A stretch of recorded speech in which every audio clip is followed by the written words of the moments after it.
Quan arriba una obra que ha participat en una exposició fora dels museus, el protocol que segueix és recepcionar l'obra, que arriba en una furgoneta.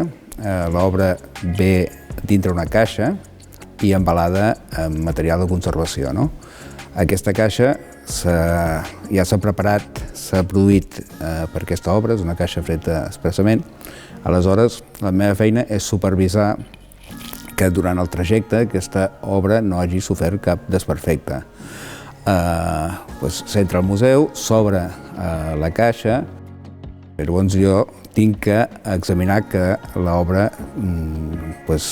no presenti cap desperfecte, que durant el trajecte no s'hagi malmès ni l'obra ni el marc, cosa que seria difícil perquè venen molt ben protegides, i un cop examinat, tant el revers com l'anvers de l'obra, es procedeix a penjar l'obra al lloc original.